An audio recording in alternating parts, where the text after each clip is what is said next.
Now, threats, as you know, we're talking about geopolitical threats. The word geopolitical means geography political. Now, the geography of Europe is very different from the geography of the United States or North America. And the number one threat that Europe is going to face in the 21st century is not the number one threat that America is going to face in the 21st century. To put it very bluntly, what Europe's going to face, in 1950, Europe's population was twice that of Africa's. Today, Africa's population is twice that of Europe's. By 2100, it's going to be 10 times the size of Europe. I guarantee you, you've already seen what a few boats have done, right? They have distorted the whole political process in Europe. You had these populist parties coming in because people are frightened of these boats coming. And the leaders haven't paid attention to the people's fears. The people are not worried about Russian tanks coming tomorrow.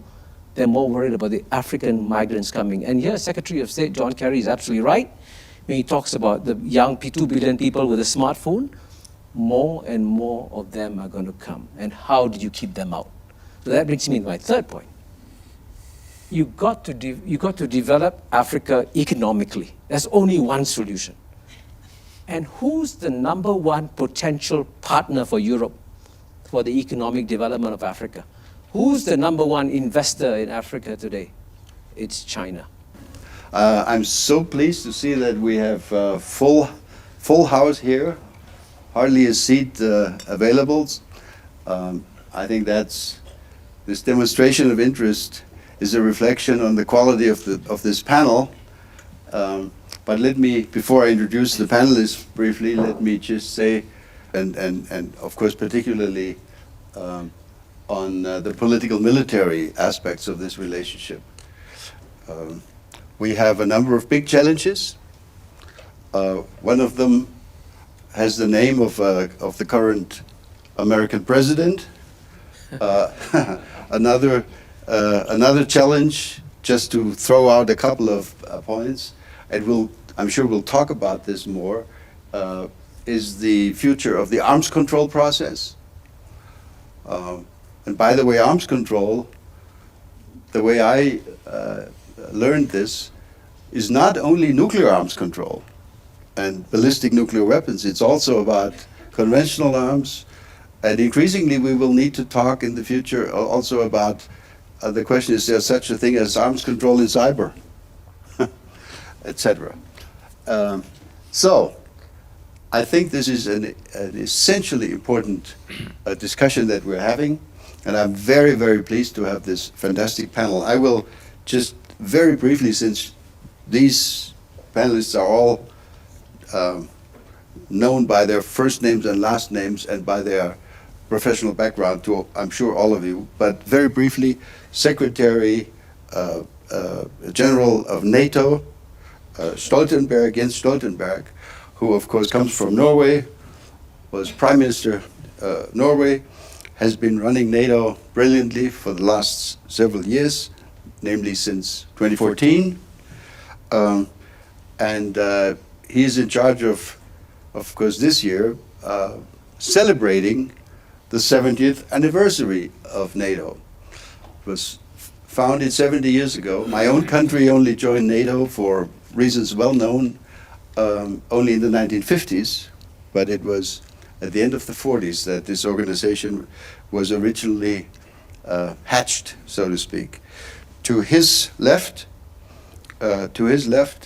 is Ursula von der Leyen, who also certainly doesn't need an introduction, has also been a defense minister in Germany for the last 4 years, well known to everybody, has served in other cabinet functions in the Merkel government ever since the Merkel government was first elected, and that's, ladies and gentlemen, a pretty long time, actually.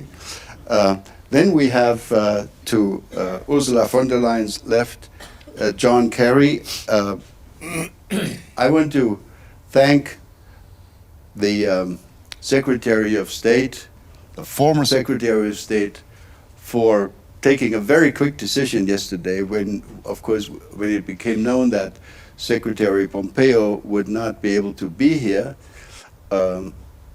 Philip, where are you? And I approached John Kerry and said, well, you may not be the current Secretary of State, but you are his direct and immediate predecessor. Would you be kind enough to take his place? And you were kind enough, changed your schedule around, and thank you for being with us, John. I'm looking for a headline, Kerry replaces Pompeo. You know? Yeah. Yeah, wouldn't that be something? Under this president, yes. Just kidding, folks. The other day, just kidding. Then to his left is the Minister of Foreign Affairs of Poland, Jacek Czaputowicz, who is a more recent member of the list of NATO foreign ministers. He has only served in this position for roughly a year, so was deputy foreign minister before that, and of course comes from an academic background, professor of political science. So welcome, Jacek. And then last but certainly not least, my old friend Kishore Mahbubani, who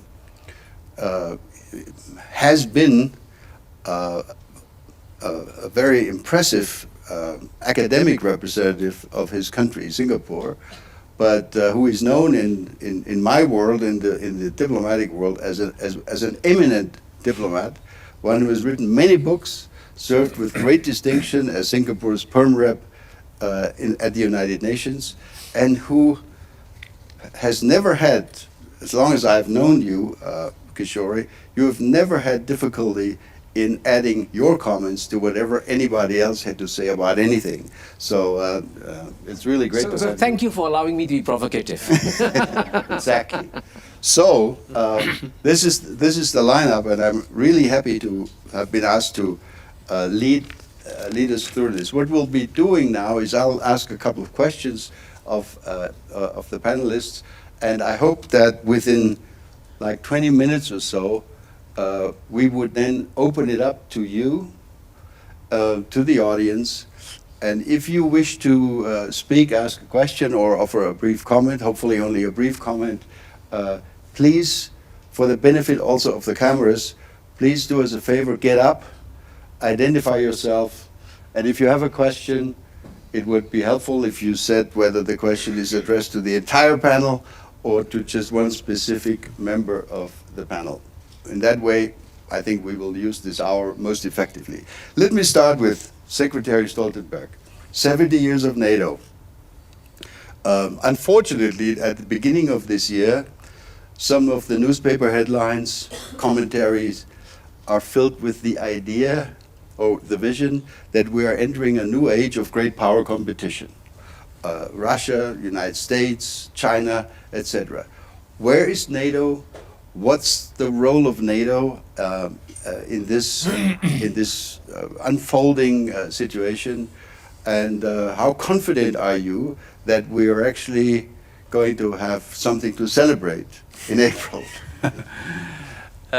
We will celebrate in April. But NATO's role is today fundamentally the same as it was back in 1949. And that is that we protect and defend each other, that we really believe that we are safer together than apart. NATO is based on the idea that it's one for all and all for one, and that has kept us all safe and secure for 70 years. The big difference is that we are doing that in a very different world, because for 40 years, from 1949 to 1989, it was one well-defined threat and challenge, and that was the Soviet Union and the Warsaw Pact. Now, neither the Soviet Union nor the Warsaw Pact exist. Actually, 8 of the Warsaw Pact members, or 8, they are now members of, there were 8 members, 7 are members of NATO, and the eighth member doesn't exist anymore. That was the Soviet Union. So we have to do collective defense, provide security in a very different world, where we have many threats, many challenges at the same time. Cyber, terrorism, we have proliferation of nuclear weapons, weapons of mass destruction. We have tendencies to great power competition between China, Russia, United States. And we have also a Russia which is much more assertive, responsible for aggressive actions from the Kerch Strait to the streets of Salisbury using their agent there. So we have to do fundamentally the same in a very different security environment. The good news is that NATO is adapting, and that's actually the reason why we should celebrate, is that NATO has been able to change while the world is changing. We have implemented the biggest reinforcement of our collective defense since the end of the Cold War, with high readiness of our forces. We have deployed forces in the eastern part of the alliance for the first time in our history, battle groups there. And we are doing more together, North America and United States. And contrary to what many people believe, the US is not leaving Europe. They reduced their presence after the end of the Cold War.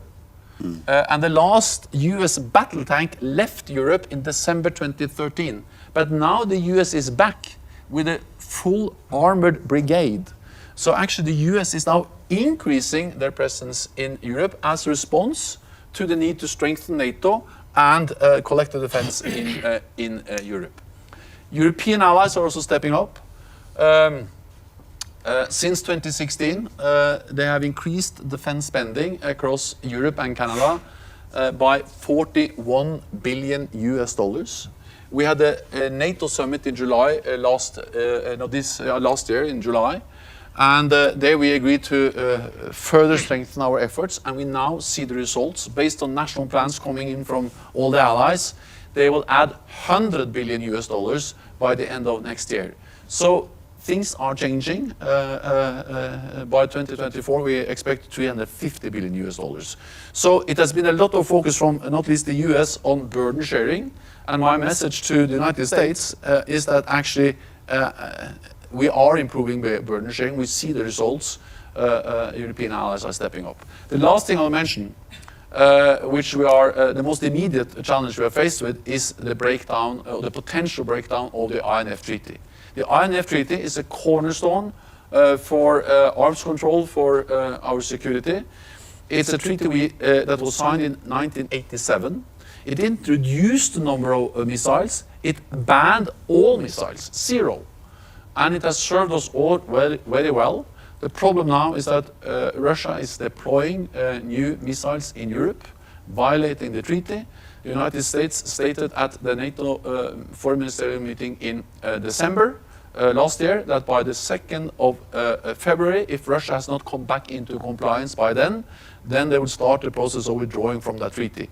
We will meet Russia tomorrow in the NATO-Russia Council in Brussels with NATO allies, and our task, our main goal is to continue to try to call on Russia to come back into compliance, because these missiles are mobile, they are nuclear capable, they are hard to detect, they have short warning time, they can reach European cities, so they are by that also reducing the threshold for any potential use of nuclear weapons. So there are many reasons for staying strong together in NATO also for the next 70 years. Thank you. Yeah, yes, thank you very much. That's an explanation of essentially NATO as a healthy organization faced with serious challenges.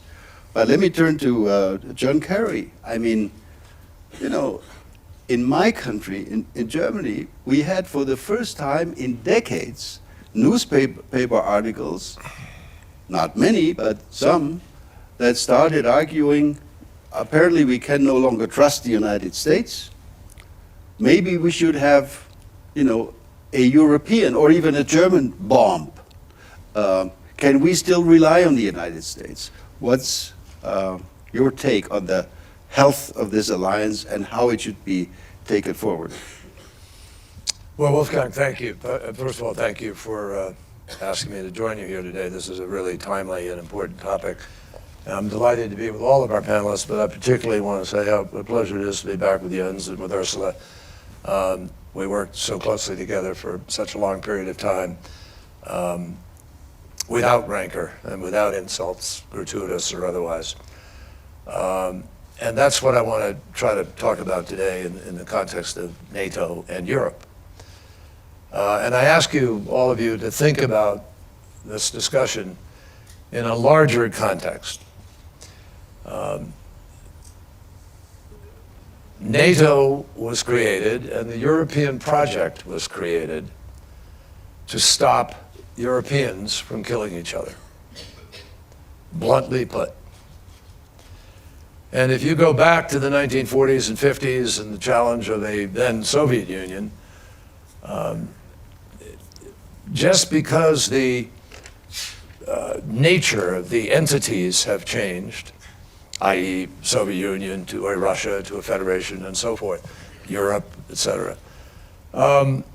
Just because that's changed does not change the fundamental interests and values that underscore not just NATO, but Europe. And NATO is integrally a component of the European project. It has to be viewed as such. And there are countless ways. I mean, Jens could run through a long list of ways in which NATO has proven itself as a bulwark in support of the European project. Now, writ large, globally, this is a moment in human history. It's a moment in the movement of the challenges on this planet, and they are massive and grown right now. This is a moment for the world to be coming together, not to be breaking apart. And you have to measure the breaking apart, whether it's a Brexit, whether it's the turmoil in several European countries, the sort of neo-populism slash, I would say, demagoguery that is pulling people into a place of fear again in Europe. You have to stop and measure history, folks. No place has done well when economies become tense, when people don't do well economically and shared prosperity of globalization, when you have demonstrable discrimination and fear promoted through exploitation of religion or sect or tribe or geography or background. The history is not good when those forces are unleashed. And then when you add to it a demagogue who comes along and wants to exploit it. And I think all of you can find one or two or three or four demagogues at work today. The fact is that there are leaders of major countries in the world who are promoting a new narrative about the liberal order of the West, which is part of what NATO is. It's part of this bulwark that was built in the aftermath of World War II and the history of the 20th century and the numbers of people who died in that century, World War I, World War II, Vietnam, so forth. It's vastly more killing than is taking place anywhere on the earth today. And part of the reason for that is NATO. Part of the reason for that are the values that are lived out in Europe. Frankly, it astonishes me and troubles me that there are greater and more voices in Europe. There are voices, Angela Merkel, Macron, people who stood up for Europe. But there aren't enough voices celebrating the extraordinary meaning of the last 70 years. Europe has the highest standard of living in the world. Europe has the best healthcare system in the world. Europe has high wages. Europe has the best education system in the world. Europe has a remarkable quality of life and the least violence in the world, and yet people are putting it at risk. Frankly, it's incomprehensible. And when you look at NATO, the United States of America was attacked from Afghanistan. Europe is still with the United States of America in Afghanistan. Now, not in my judgment in the best strategic way today, because I think we need to transition away, and there are ways to do that using a platform against terror that would benefit all of us without maintaining an unsupportable forever presence, which I think is unsustainable. But we're not trying to do that, and we're not doing it, and NATO is the entity that would do it and is there right now. I've sat at a table in Brussels with 52 nations around the table, maybe even more, 50 sub-nations. Extraordinary. And each nation would report on what it was doing in Afghanistan. Do the Chinese or the Russians call on the world to do that? Do we see the kind of response that NATO has been able to promote in the interest of helping Europe stabilize to some degree during the migration when we called on NATO to become involved and deal with that? And what about, obviously, the extraordinary efforts with respect to Ukraine? We pulled together a major reassurance program for the frontline states. We made clear that we were serious about Article 5. And the only nation in the world that I know of in the 21st century that has sent its military personnel in uniform, though disguised, across international lines is Russia. And Russia is one of the countries promoting the notion that the liberal order of the West is dead and the United States of America is in decline, among other things. So, folks, this is a time to be pretty hard-nosed about where our interests lie and how we protect our interests. We are of common values. Europe and the United States, the transatlantic alliance. And anybody will tell you, I think if you talk to a lot of Republicans, Bob Corker was here yesterday, others, they will tell you what is happening in our country today in this administration is it's an aberration.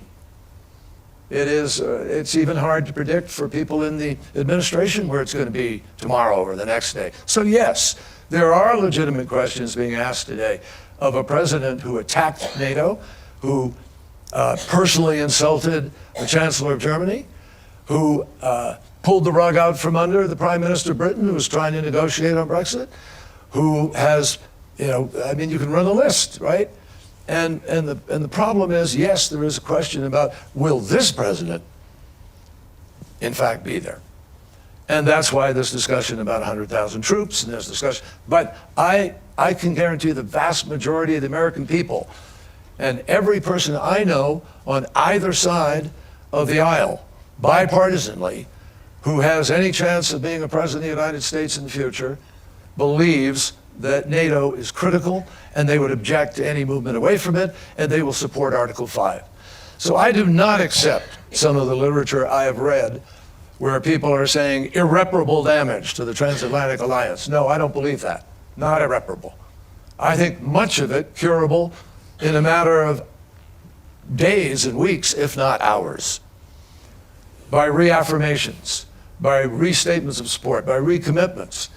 But what is important, my friends, is that Europe itself begin to define these values and these interests, and that Europe itself articulate with greater strength the value of standing together to have partners in developing defense capacity in Poland, developing defense capacity in Lithuania and Latvia and Estonia and so forth. That's vital. And to having our ability to be able to move to arms control and other efforts. That brings up a different topic. I won't go there now. But I think we have 2 billion young people in the world, about 15 years old to 24. Many of them live in places where if they don't get enfranchisement and a part of the world, this globalized world, that satisfies their knowledge of what everybody in the world has, because everybody has a smartphone.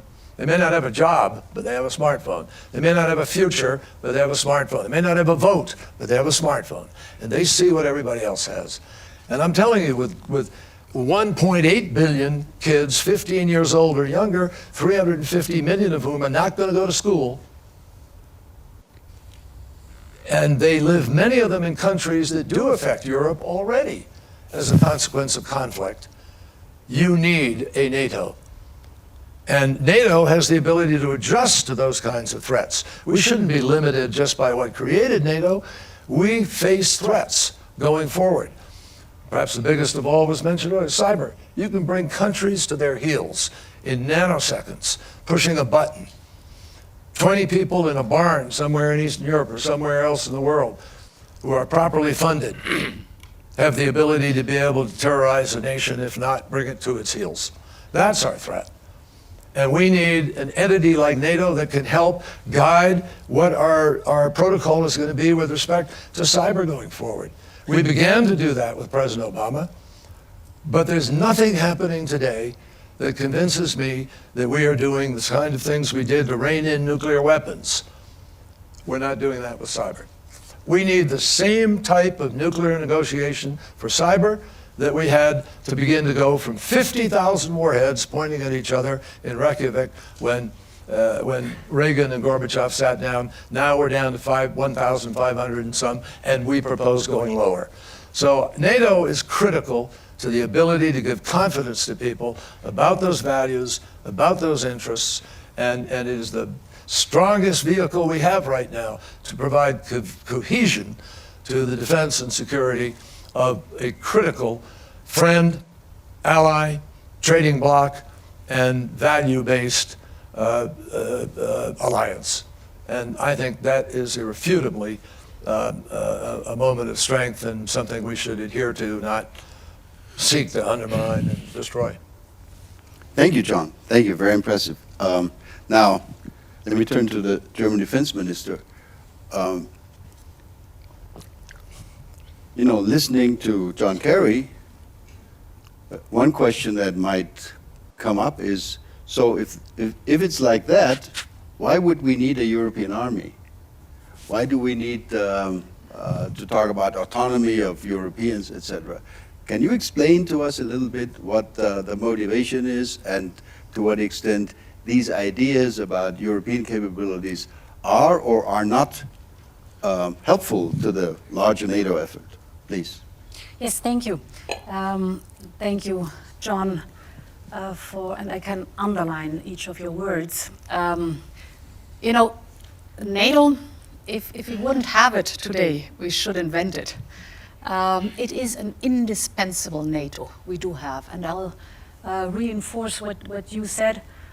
We are totally aware that NATO, yes, it is the strongest military alliance in the world, but why do we have it? Because it is an alliance of values, an alliance of democracy, who have sworn to each other that we will defend each other undisputed and without any regard whether it's a mighty and a large country or small and little country. And this sentence of, and this feeling in NATO that we are defending together values of democracy, the freedom, the rule of law, the dignity of every single person, humanity. In humanity, these are the values why we came together, as you pointed out, 70 years ago. But today, if we look around, those are all values that are under pressure again. And therefore, NATO is, again, in a period of transformation, indispensable, and it's our task to make it, to have it adapted to the new challenges we do have. Now, referring to your question, NATO is an alliance of 29, and we will, as you said, Jens, one for all and all for one, we will, if 1 square centimeter is being attacked in our territory, we will stand up together, be it Montenegro or be it the United States. You reminded us of the one time the Article 5 has been pulled, the collective defense, that was 9/11, and we all stood up together to defend the freedom and to fight terror. So this principle is ironclad. Europe has always been asked to step up and to get organized. Europe, now 28 countries, is what defense matters are concerned, has been for a very, very long time, very fragmented. 28 different armed forces, no planning process, a huge amount of different weapon systems. So an enormously ineffective way to maintain them, to train the personnel that is necessary for it, to have the procurement, to buy the procurement, or to develop the procurement. There was always the demand for, from our friends towards Europe, get organized. And there's a second reason why Europe is getting organized. There are many, many threats and situations where I do see NATO without any question. And you mentioned many of them. I will not repeat them. But there are places or problems that are of utmost importance for Europe, but I do not see NATO there. One typical example is Africa. This is our immediate neighborhood. And Europe has to act and react together with our neighborhood, Africa, in what we call comprehensive security, which is diplomacy, economic development, and the ability to stabilize by military or police. Up to a couple of years ago, Europe in general was not able to react to a crisis that concerned our interest in a timely manner, because we had neither structures nor procedures for that. Now, with the evolving crisis around us, Europe, 1.5 years ago, decided to build up the European Defense Union, to get organized as Europeans, what our defense is concerned, the planning process, the European Defense Fund for funding that, to harmonize the weapon systems and the different armed forces we do have. And I'm deeply convinced it will not only strengthen the ability and the credibility of Europe to act and react in its immediate neighborhood or when its interests are concerned, but it will also and is also strengthening NATO, because of course we are complementary to NATO. As I'm sitting here as a German defense minister, I have the NATO hat, I'm a member of NATO, and I'm a member of the European Union. And I do have one single set of forces, that is the Bundeswehr. And of course, it is sensible and effective to work together with our friends in Europe and together with our friends in NATO, that each of the two structures is able to work complementary together, but we have different fields where we are called upon. So NATO will always be collective defense, NATO will always be Article 5, but the European Defense Union will represent in future the ability of the European Union to protect Europe and to act in a comprehensive way with diplomacy, economic development, and, if necessary, military means. I'm looking at our clock, which is ticking, and I think we need to try to speed up a little bit in order to have sufficient time for our Q&A session. Turning to the Polish foreign minister, maybe a question that would go directly, to Poland is the following question. About 21 years ago or so, we negotiated the so-called NATO-Russia Founding Act, which contains strict limitations, for example, no nuclear weapons in new member states of future new member states, et cetera, et cetera. I would be interested in your view. Should we, given Russian behavior over the last 4, almost 5 years in Ukraine, et cetera, should we now stick to the NATO-Russia Founding Act, to this agreement? Should we adhere to the limitations? Or should we, as some are proposing, should we throw that overboard and do even more in terms of bolstering countries like your own? Very important question. I think that it's right to ask this question, but let me just start by saying that we will celebrate this year the 70th anniversary of the creation of NATO, but also very important anniversary for Poland and other countries from our region, which is 20th anniversary of joining NATO.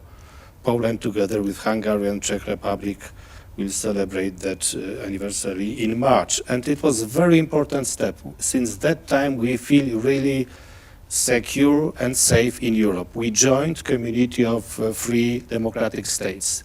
It was very fortunate decision because after that time, Russia started to change its foreign policy, becoming more aggressive. It is now, you can call this policy as revisionist policy with aggression in Georgia, 2008, and then also Ukraine. So it was a very good decision. Maybe today it would be much more difficult to simply have acceptance to that enlargement of NATO. Very important decision was taken at Warsaw Summit 2016 to deploy forces from NATO countries in Baltic states, Poland, Romania, in order to guarantee and to demonstrate to Russia that aggression will not go unnoticed or unpunished. So for us, NATO is very important to deter Russian forces. Now you asked about the NATO-Russia Founding Act. Of course, it is similar to INF Treaty to a certain extent. Both parties should obey to what they decided, should follow. Russia broke that act, and in our opinion, you cannot break something which is already broken. Therefore, we have a right to defend ourselves and to deploy forces. It was already provided in the treaty, one division. What does it mean? Substantial forces. Poland does not share with Germany, France, other countries in the West the same security or threat perception. We share that threat perception with the countries from our region. We simply fear Russian aggressive policy.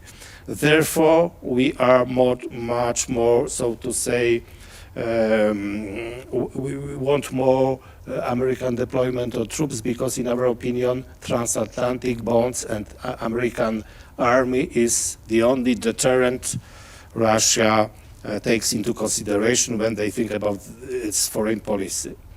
We are not against European army. It's very just and justified action to mobilize countries within the European Union to spend more on defense and to create forces which can act on their own.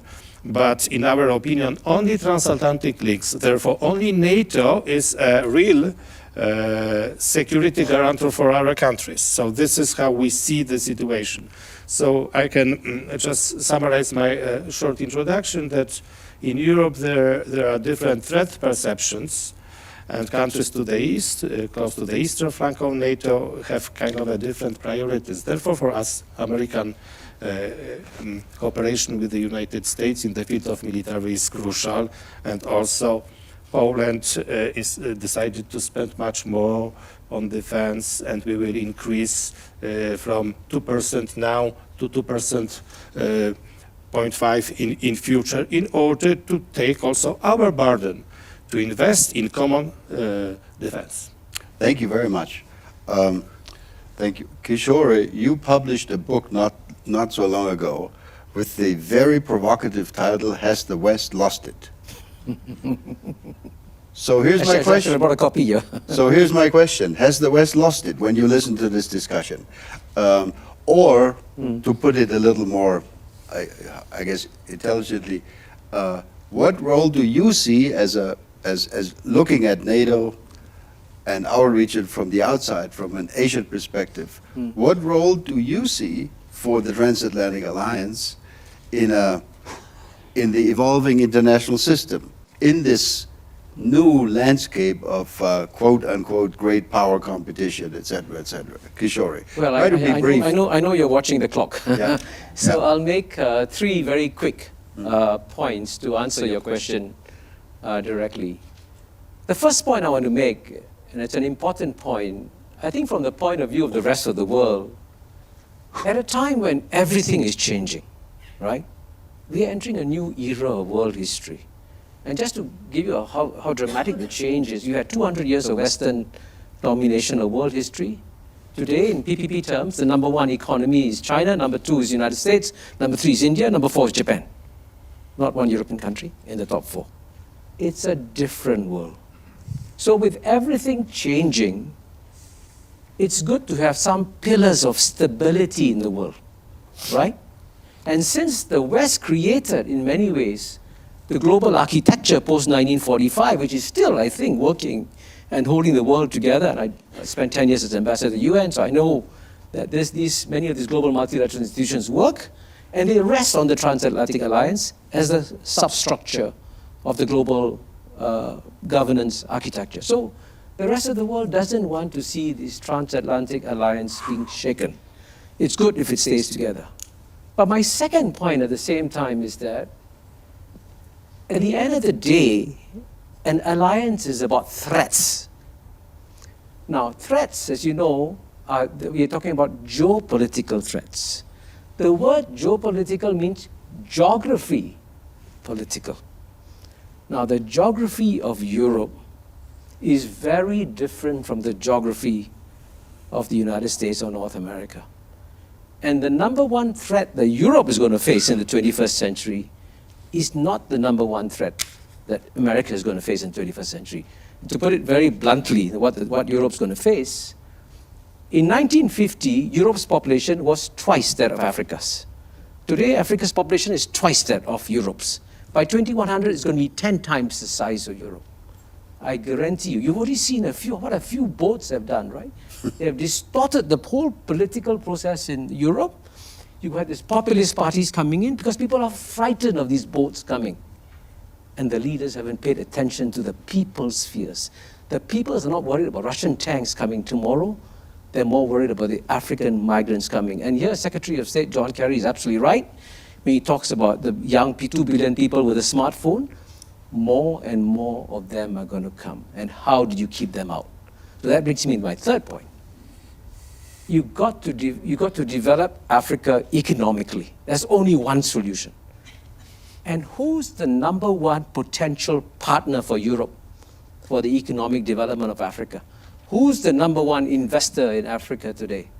It's China. So it will be quite natural if you look at geography, geopolitical interests. There's a convergence of interest between Europe and China to develop Africa economically and hold back the bold people. But I guarantee you, and that's what my next book is about, in the next 10 years, there will be a spike in US-China rivalry. No number one power gives up its number one power that easily. And China's economy, in nominal market terms, will become number one in 10 to 15 years. There will be a tremendous Sino-American geopolitical struggle coming. And then, where does Europe stand? Does it look after its own geographic interests and work with China and Africa? Or does it work with the United States to counterbalance China and sacrifice its interests? Now, these are hard questions. There are no easy answers. But what I would recommend to the Transatlantic Alliance, since we want you to continue, we want you to remain strong, please have some very hard-headed discussions among yourself about how you keep this Transatlantic Alliance strong in a 21st century which is completely different from the 20th century. Great, thank you very much. That's a thought-provoking point that you're making. We are now inviting all of you to ask questions. Who would like to ask the first question? Again, Hello. Please identify yourself, if you could. Thank you. My name is Ludmila Batura. I'm Global Shaper from Minsk Hub. I have a question to Mr. Stoltenberg, Mr. Kerry, and Mr. Zaputovich. Recently, in foreign media, in press, there has been a dispute whether Russia will occupy Belarus. So I was wondering, what is your opinion? Whether this will happen, how this will happen, whether it will be like a military aggression or not, and if it will happen, what could be the response of NATO? Thank you. All right. Jens? So first of all, I think that we have to just assume that that will not happen. Because I think it's extremely important to stand up for the sovereignty and the territorial integrity for every nation in Europe. Having said that, we have seen that Russia has violated the territorial integrity of several neighbors. Russia has troops in Moldova without the consent of the government in Chisinau. They have troops in two parts of Georgia, Abkhazia and South Ossetia. And of course they have illegally annexed Crimea, and they are destabilizing eastern Ukraine, and you've seen the aggressive actions of Russia in the Sea of Azov.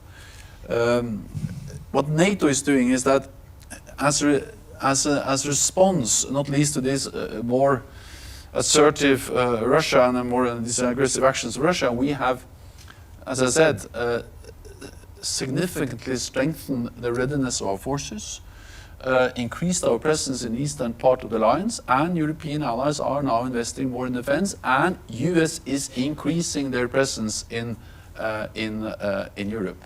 And the reason why we do that is to prevent conflict. The main reason for NATO's deterrence is to send a clear signal to any potential adversary that if any ally is attacked, the whole of NATO will be there. And that's the best way to avoid any conflict.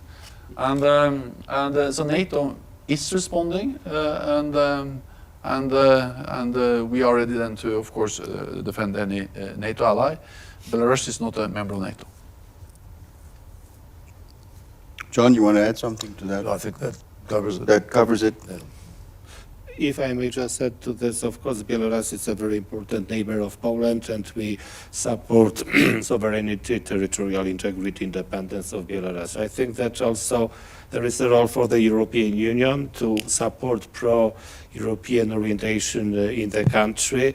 We will celebrate this year, indeed we do it already, the 10th anniversary of Eastern Partnership Program, so we have to be creative and try to somehow simply support society. Of course, you ask about some dramatic events concerning aggression. There will be breach of international law by Russia if it happens. Therefore, I think the reaction of international communities should be strong, and NATO, both European Union and other actors should give clear signals to Russia that it will be not tolerated. You're next. Hello, I'm Trisha de Borgrave. I'm a freelance writer. I just wanted to ask you, in terms of the cohesion of Europe and standing up for its own, and to be legitimately looked at in the world as a force for good and power, could you comment a little bit on what its relationship should be to a divisive country such as Iran? Now, who will take that question? Any takers? If I may, Sorry. John, please. Well, let me, I want to preface my answer to that, and I'll answer it very directly, by also stating that as I talk about the strength of Europe, the importance of Europe and the importance of the values and the interests being represented, I don't close my eyes to the notion that Europe needs to make some reforms and engage in some significant discussion about some of the institutional atrophy, if you will, a little bit. I think Angela Merkel, in her speech yesterday, made some comments about this. So I would agree with that, and I think the same thing with respect to looking at these threats. The fact is that if suddenly we're out of the INF Treaty and you have a new kind of arms race, that's just going to put an exclamation point on why you need a NATO, because that's a geopolitical threat. And so I think that the arguments build rather than diminish. Now, with respect to Iran, Europe played a very important role. I mean, this was a partnership, which is, again, an argument for multilateralism. Russia, China, even in the midst of Ukraine, Russia cooperated, worked very closely in order to get the nuclear arms agreement with Iran, and to help create a structure where we had a responsible use of enriched uranium, and we dealt with the challenge in a multilateral way. And 7 countries signed this agreement. And what's significant about the agreement and Iran is that those countries are working very hard right now to keep that agreement alive. They still believe in it. What is it that President Xi and President Putin and President Macron and Chancellor Merkel and Prime Minister May know about the Iran deal that Donald Trump doesn't? Actually, maybe I shouldn't ask that question. But I mean, seriously, think about it. They're all staking, even as they know Iran is mischievous and is doing things in Yemen, doing things with missiles, doing things with Hezbollah, threatening Israel, engaged in Iraq, all of which we object to. And the Obama administration objected too. By the way, we did things about it. We kept the sanctions in place on each of those things. We raised the sanctions because they were doing it. And I agree with the notion that we need a follow-on agreement with respect to what Iran is doing. But are you stronger getting a follow-on agreement by coming to the Europeans and others who signed the agreement and say to them, hey, guys, I don't like this deal. And I'm prepared to get out of it, but I'm going to do it in a year. And I'm going to call on you to join me to get a follow-on agreement from the Iranians with respect to Hezbollah and missiles and other things. Don't you think we're stronger going into that together to leverage the follow-on agreement? That's not what we did. The president just pulled out, walked away, and has engaged in an effort to create such rigid application of secondary sanctions and other things that what he's really engaged in is a regime change initiative. That's obvious to anybody who understands this. But in effect, what it has done is strengthen the IRGC, strengthen the very people who didn't want a nuclear agreement and who said to the Supreme Leader, don't negotiate with the United States, you can't trust them. So it's turned everything on its ear in a way that will not achieve the very goal we want to achieve with respect to Iran. So I think you also have to look inside Iran. You can't just be, blanket statement about whole nation. There are huge differences between Arab Sunni and Shia Persian. And people don't acknowledge that in any way whatsoever when they start talking about hegemony in the region and this and that. It's not going to happen. So, particularly with the United States, locked in with our other friends in the region and making it clear we're not going to let that happen. So, false threats should not command the attention of and I'm not saying the missiles are a real threat. The transfer of weapons are real threats. But in other ways, some things have been exaggerated that I think make it very difficult to find a way forward that the world merits in this kind of situation. Iran, in many ways, I tried to get Iran and Saudi Arabia to sit down. And King Salman actually said to me, yeah, I think we can make that happen, we should. And it's never happened. One of the things I learned fighting in a war as a young man was before you commit your people to go fight somewhere, you really owe it to them to exhaust the opportunities of diplomacy, not rush the war. But we were, before we got the Iran deal, rushing to conflict. There are three major leaders of countries who came to us and said, you have to bomb Iran. And President Obama said, you know what? I'm going to do diplomacy before we do that. And look what happened. So that's how I think we manage Iran, by building our alliance with our friends, by working in a way that cohesively leverages the diplomatic outcome that you want to get, rather than just unilaterally going off and pulling out of Paris, pulling out of TPP, pulling out of this, pulling out of Iran, pulling out of Syria. I mean, that's not what happened to the greatest negotiator. Yeah. If I may add to this picture, within the European Union Foreign Ministers Council, we discuss very often the situation in Iran, and I think that we share, the Europeans and the Americans, they share assessment of the role of Iran, which is a problem in the Middle East. We do not agree on how to deal with that. Poland, together with other EU member states, says that JCPOA has positive impact, and we stand by that agreement. The United States decided to withdraw. Now the problem is that, in my opinion, only acting together as a transatlantic community we can be effective in generally dealing with the Middle East. Therefore, myself with Mike Pompeo, we invited ministers from all over the world to the conference in Warsaw. It will be held the 13th or 14th of February to discuss that issue. So we will listen to ministers, to countries of the region, how they see the problem, because we think that, again, transatlantic community is a value, and we have to find a possibility to work together and to address that very important problem today. It's good.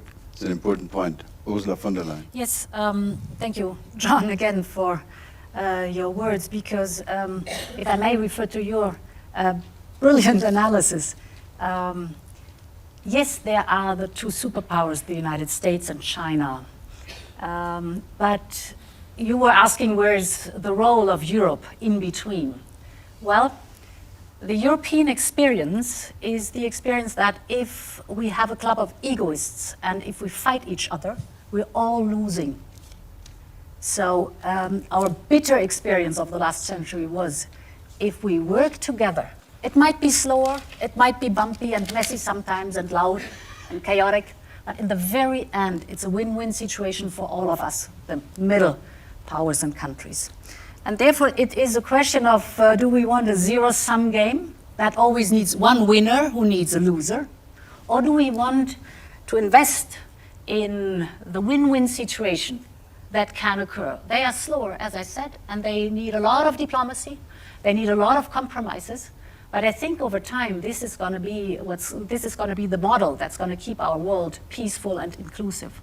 And therefore, I see a European role in promoting this logic of win-win situation, and in promoting, because we are 28 very different countries, in promoting the value in itself of multilateralism, a vibrant multilateralism, to be a vanguard for that principle. And this is a role which I expect Europe to play. Just one line. We completely support it, but please show some determination. Okay. Well, if I may just say that when I was born, there were 6 countries in the European Union. Today I'm 60 years old. We have 28. It's a huge success story. It's an economic superpower. No, I agree. So 500 million people peacefully together. After reunification, our friends who joined us. It was a win-win situation for all of us. Prosperity rose. So there is a lot of dedication behind it. And we want to complete this and write on this success story in the security and defense sector, but always keeping in mind that multilateralism is the foundation of our work. There was somebody back there. Yes, please. Hi, my name is Alvaro Sainz, and my question is directed to the Minister of Defense of Germany. So one of the things you mentioned about was that NATO was the coming of common values and democracies. And the survival of the alliance is clearly important and top of mind for you all. How do you deal with a member of NATO who is no longer sharing the values of democracy, putting thousands of people in jail, including many journalists, and it has become a pseudo-democracy, a strongman, if you will, pretending to be a democracy. How do you deal with that? Because you have the survival of NATO, but you also have members who will start not sharing the values you have. Yeah. The principle of an alliance is that, and the examples you're pointing out, if you look at the history of NATO, we had over and over these situations where one member state took a wrong turning, if I may say so. And the principle always was, it is better to have the country in our alliance and to work over time to find the road back to democracy and our values than to have it excluded and as an opponent. And there are many, many people in the countries you're referring to that are thriving for democracy, that are working for these values. So it's worth to work hard together. We have different issues, without any question. But the discussion about these issues and the work together to find back to the cohesion within the alliance concerning these values is 100 times more worth it than exclusion and than conflicts that are almost unsolvable. I think we have time for maybe one very brief question, but really just a sentence or so, and one brief answer because we're practically running out of time now. My name is Lena, I'm from Singapore. My question is, with the enthusiasm from the Eastern European countries, the NATO members in China's Belt and Road Initiative, do you see this weakening of unity within the NATO members? Okay, who wants to take that one? Well, Jens, I think. No, I don't see any weakening of unity within the NATO. Actually, I see the opposite. But having said that, we have to understand the following. NATO is an alliance of 29 allies. They are different. They have different history, different backgrounds, some from North America, many of them from Europe.